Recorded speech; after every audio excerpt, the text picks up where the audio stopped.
Welcome back to Around the World today. I'm your host, Terry Davis, and this is episode 9 of series 7. In this episode, we're talking about and taking a hard look at how government policies over the last 20 years have failed to address the pressing issues facing the UK's transport system. From the railways and roads, buses and airports, we'll explore the missed opportunities, the half-hearted measures, and the persistent problems that continue to plague the nation's transport infrastructure.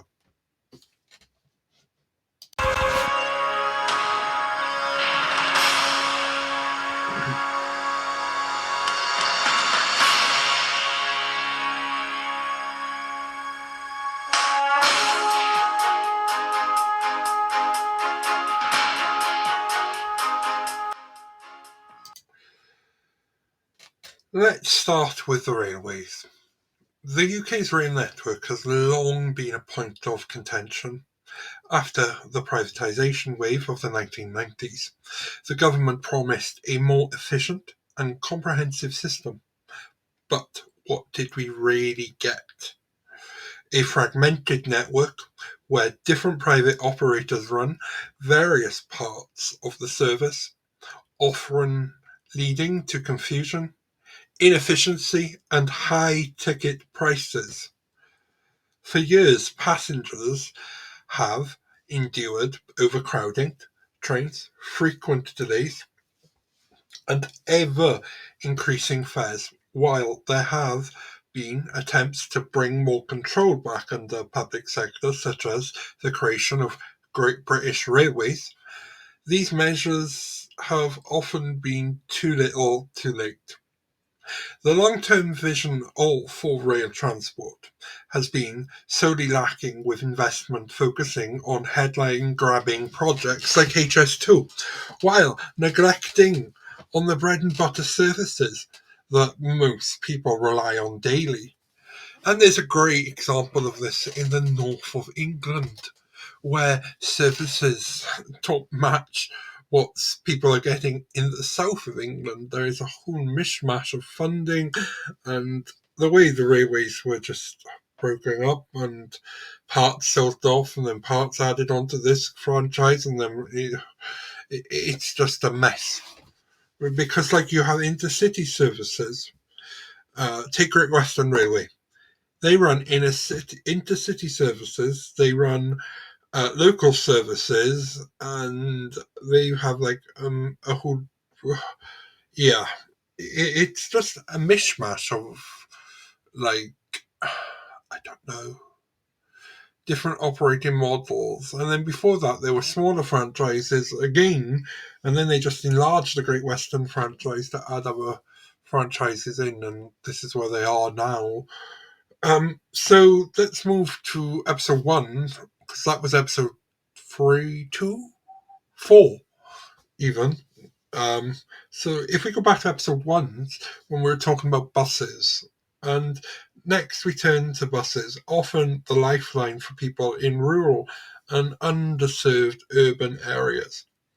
Over the last 2 decades, government policies have largely ignored this crucial mode of transport. Deregulation in the 1980s led to a free-for-all in the bus industry, with private companies focusing on profitable routes and abandoning less lucrative areas. This has left many communities isolated, with limited or no access to public transport. Despite numerous promises to improve bus services, including the recent Bus Back Better strategy, progress has been slow, and even funding cuts at the local government level have exacerbated the problem, leading to the service reductions and fare increases. The result, a sharp decline in bus ridership, which only worsens traffic congestion as and air quality in our towns and cities. Now, this is true because, like, every government says we're going to fix buses and we're going to fix this and we're going to fix trains when they come in. But if the funding model ain't there, the operators can't operate the route because, like, the deregulation and all of this made it illegal to operate a non-commercial route. If you're not making a profit, you can't run it because, like, your company could, in time, be unprofitable itself. I understand this. However, it's a public service. So it has to, if there's a service like this, it has to be funded by your local authority. But your local authority has had budget cuts from your central government. And this is what happens. So they talk about it in one sense, but cut with the other.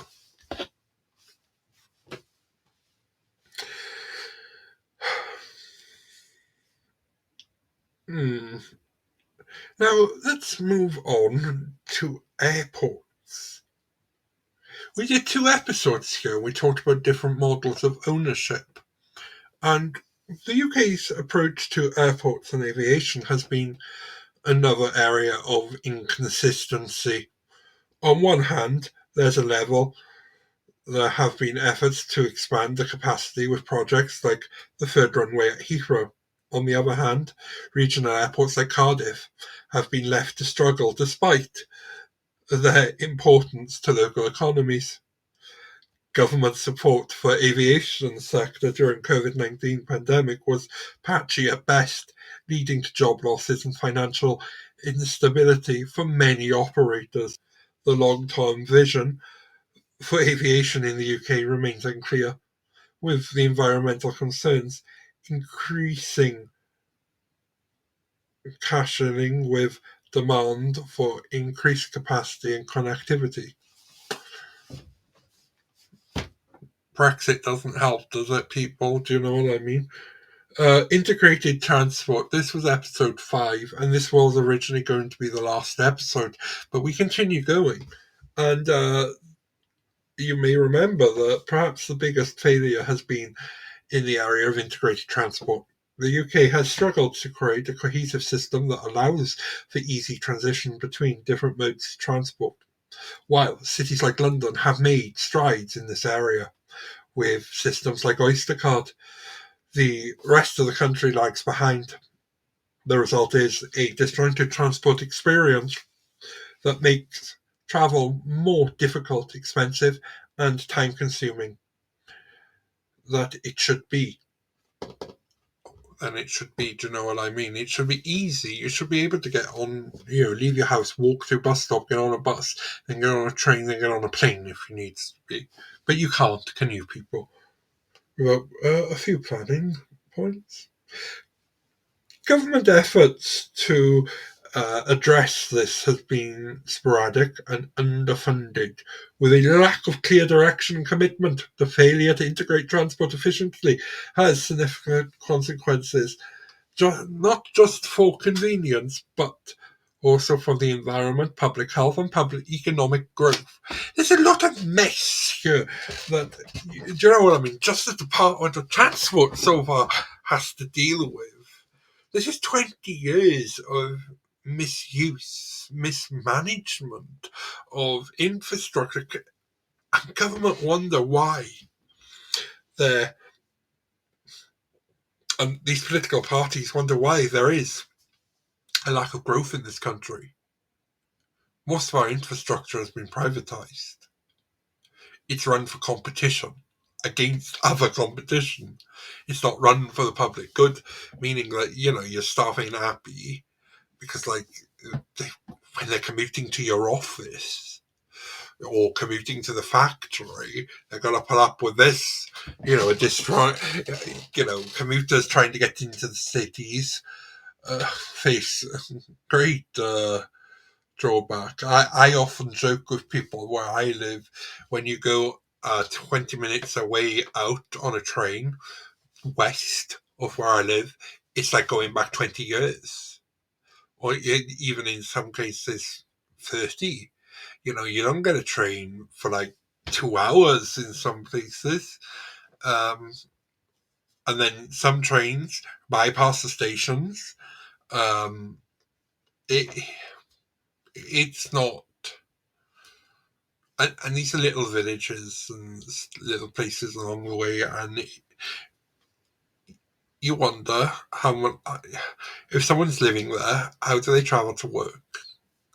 If they work in the city and stuff, they're not getting the train, and they're definitely not getting the bus, because the bus is like every 2.5 hours, or even one in the morning, one in the afternoon, or even better, one on a Tuesday and the return journey then Tuesday afternoon. So, like, farmer town services.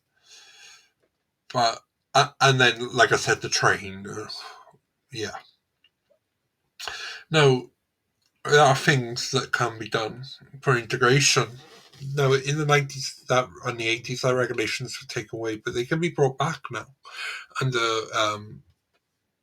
like what we've got here, Transport for Wales, a public body, or Transport for Greater Manchester in Manchester, or Transport for London in London, and so on. Belfast, they never act in Northern Ireland.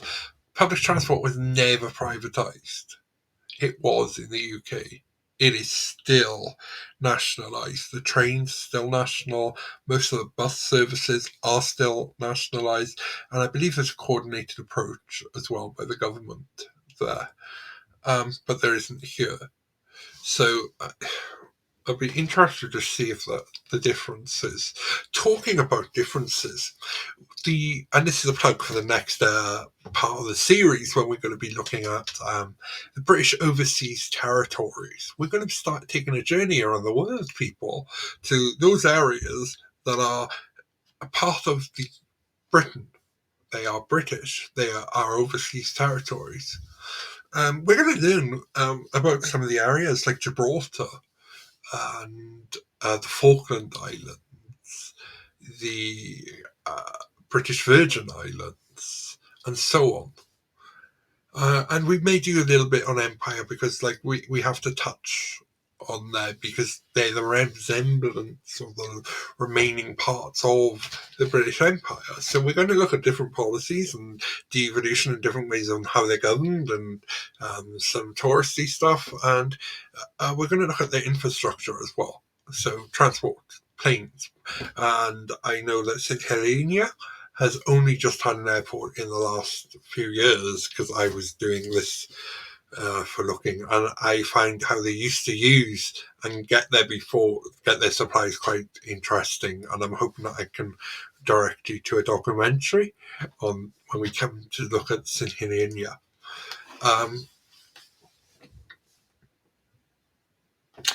So, what do you feel that our transport system in the United Kingdom has lacked any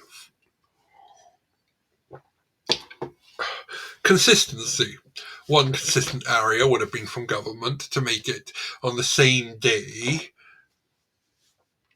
that the government legislated that buses had to become accessible for wheelchairs. On the same day, what the government should have done is said, well, no, you've also got to put in next stop announcements. What government should have done there is insisted across the board that there was full accessibility of public transport.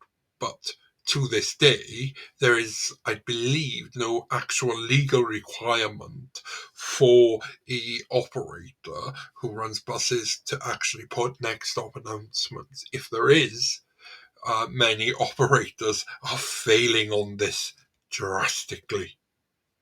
And then you go to the operator, and this is where the operator says, basically, it's for the local authority to put this infrastructure in place. So the local authority has to put trackers on the bus stops. Meanwhile, the buses themselves have trackers now. So there seems to be an argument about who will provide the funding for the equipment on the buses. Now, if we're talking about public transport, shouldn't it, or been put on, especially that by 2020 most buses had to be accessible for disability. Meanwhile, are they really accessible? And this goes to the crux of government legislation. Are they really accessible for people with learning disabilities, for people who are visually impaired, or for the blind? See, next stop audio announcements also have a benefit for tourists if you're new to the area as well, because it tells you where you are. Sometimes drivers do forget they are human.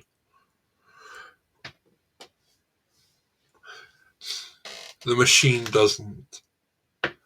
And that's my rant anyway. In conclusion, now, for the last 20 years of UK transport policy has been marked by missed opportunities, short-term thinking, and a failure to address the fundamental issues facing the sector. The premillennial or the half-assed approach taken by successive governments have left the UK with a transport system that is disjointed, inefficient, and increasingly unfit for purpose. As we move forward, there is an urgent need for a bold, coherent strategy that prioritizes sustainability, accessibility, and integration. This means rethinking how we approach transport policy, with a focus on long-term investment, clear goals, and a commitment to public service rather than short-term profits.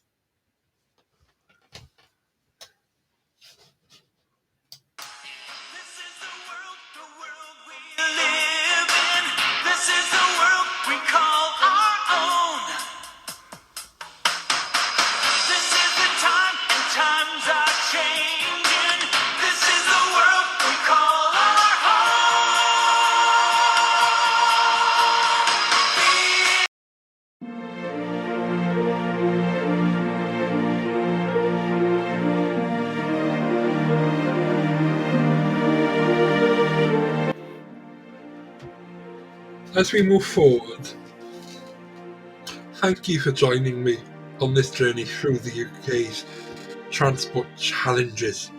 As we wrap up this short part of the series, I hope we've shed some light on the critical issues that need addressing and the potential paths forward. Stay tuned for future episodes of Around the World Today, where we continue to explore the key themes and stories shaping our world. Thank you for joining me for our little look at transport.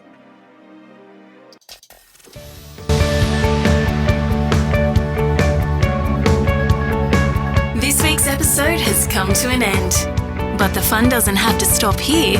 If you have any questions, suggestions, or feedback, head over right now to Twitter and Facebook and like, share, and get involved. Join us next time.